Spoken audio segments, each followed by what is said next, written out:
पुराने मंदिर में उद्घाटन का तो कोई औचित्य भी नहीं उठता, लेकिन भारतीय जनता पार्टी और तथाकथित धर्म के ठेकेदार दिखावे में ज्यादा यकीन करते हैं।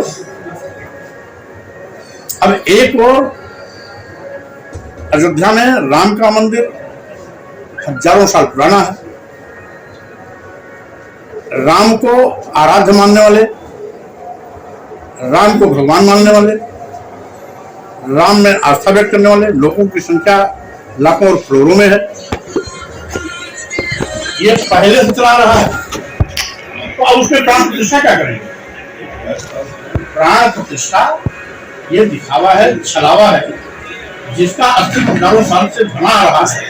करोड़ों लोग जिसके अनुयायी हैं, जो करोड़ों लोग जिसे भगवान मानते हैं, आराध्य मानते हैं, पूज्य मानते हैं, उनमें आस्था व्यक्त करते हैं, तो अब उसमें प्राण प्रतिष्ठा क्या करना, क्या आवश्यकता क्या? इसका मतलब प्राण प्रतिष्ठा करने वाले लोग अपने को भगवान से भी बड़ा साबित करने का एक नाटक कर रहे हैं।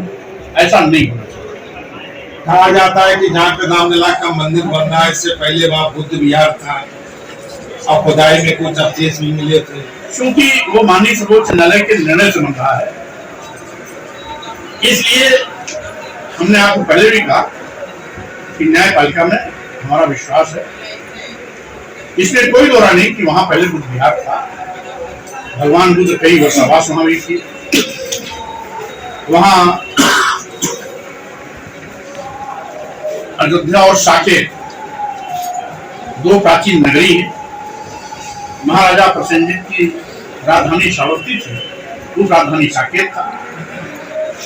भगवान बुद्ध कई बार राजा प्रसेनजीत के कार्यकाल में वहां पर वर्षावास भी किए हैं, इसमें कोई दो राय नहीं। लेकिन वर्तमान में वो मस्जिद और मंदिर की बात को लेकर के माननीय सर्वोच्च न्यायालय में मामला गया और माननीय सर्वोच्च न्यायालय के निर्णय से वो मंदिर बन रहा है। प्रदेश सरकार और प्रदेश के मुख्यमंत्री योगी आदित्यनाथ के बारे में आपको कुछ कहना है? भारतीय जनता पार्टी सरकार ही आज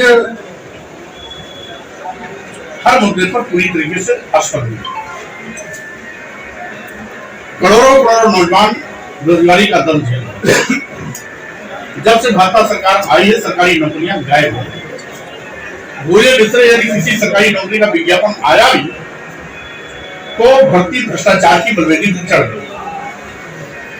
महंगाई से आम जनता की हिम्मत पूरे देश के लोगों की टूट चुकी है। महंगाई का आलम यह है कि आज हर प्रकार की वस्तुओं का दाम आसमान पे हो गया। सभी लोग उससे बुरी तरह प्रभावित हैं। वहीं पर तीसरी ओर किसानों को लाभकारी मूल्य दिलाने का वादा करने वाली डबल इंजन की भाजपा सरकार ने आज तक लाभकारी मूल्य तो नहीं दिला पाई। अलबत्ते जब जब किसानों का उत्पाद तैयार होता है तब तक सरकारी केंद्र नदारद हो जाते हैं। बिचौलियों के माध्यम से किसानों को अपना उत्पाद बेचना पड़ता है। छुट्टा जानवरों का आतंक और कहर अलग है। जहां एक और छुट्टा जानवर किसानों की फसल चल करके चौपट कर दे रहे हैं, वहीं दूसरी ओर इन छुट्टा जानवरों के माध्यम से नित्य प्रति बड़ी दुर्घटनाएं हो रही हैं, जिसमें तमाम लोगों की जानें भी जा रही हैं। सरकार का नियंत्रण शून्य है। वहीं जिन लोगों ने भाजपा की सरकार बनाई, हमारे छोटे व्यापारी, मध्यम वर्ग के व्यापारी, जिन लोगों ने चंदा भी दिया, पैसा भी दिया, वोट भी दिया, ऐसे व्यापारियों को भी सरकार ने नहीं बख्शा। पहले इनका शोषण किया गया जीएसटी के नाम पर, और अब जीएसटी से संबंधित प्रकरण ईडी को सौंप कर इनके भी कमर को तोड़ने की पूरी तैयारी सरकार ने कर ली। जो जिसका शपथ लेके अपने बड़े संवैधानिक पद पर बैठते हैं, इन्होंने संविधान की धज्जियां उड़ा दी। अनुच्छेद 15(4) भारतीय संविधान के अनुच्छेद 15(4) 16(4) के तहत अनुसूचित जाति अनुसूचित जनजातियों को जो आरक्षण मिला है बिना किसी लिखित आदेश के उसको भी निष्प्रभावी और शून्य करते जा रहे हैं। भारतीय संविधान के अनुच्छेद 340 के अंतर्गत पिछड़े वर्गों को जो 27% आरक्षण मिला है उसको भी शून्य और निष्प्रभावी करते जा रहे हैं। यानी संविधान की भी दी गई निर्देशों की अवहेलना खुल्लम खुल्ला भाजपा सरकार कर रही है। इसके साथ ही साथ ऐसा पहली बार देखा गया कि लोकतंत्र में सत्तापक्ष और विपक्ष दोनों एक दूसरे के सप्लीमेंट्री होते हैं। सत्तापक्ष की कमियों को उजागर करना विपक्ष का मुख्य धर्म होता है। आज विपक्ष की आवाज को दबाने के लिए भाजपा सरकार ईडी, सीबीआई, इनकम टैक्स का दुरुपयोग बड़े पैमाने पर खुल्लम खुल्ला कर रहा है। पूर्व की केंद्र सरकारें कभी भी ईडी, सीबीआई, इनकम टैक्स का इतना बड़ा दुरुपयोग नहीं किया जितना कि भाजपा कर रही है। जो सबसे बड़ा भाजपा ने पाप किया है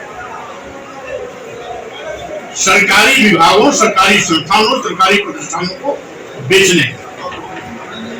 देश के सभी बंदरगाह बेच दिए, सभी एयरपोर्ट बेच दिया, एयर इंडिया बेच दिया, देश के सभी रेलवे स्टेशन बेच दिए, कई दर्जन ट्रेनें बेच दी, यहां तक कि LIC जैसी बड़ी संस्था जिसमें लाखों लाख लोग काम करते थे उसको भी बेच दिया।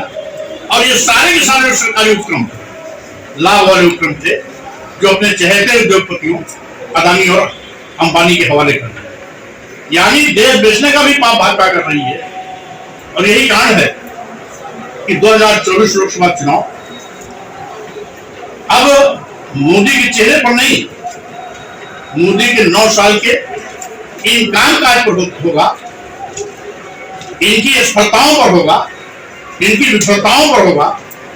जो इन्होंने लोकतंत्र को खत्म करने का पाप किया है, देश को बेचने का पाप किया है, संविधान से खिलवाड़ करने की कोशिश की है, महंगाई से जनता की कमर तोड़ने की कोशिश की है, GST के माध्यम से व्यापारियों को भी इन्होंने लाचार बनाने की कोशिश की है और बेरोजगारी के माध्यम से देश के करोड़ों नौजवानों को इन्होंने आज मोहताज जिंदगी जीने के मजबूर किया है।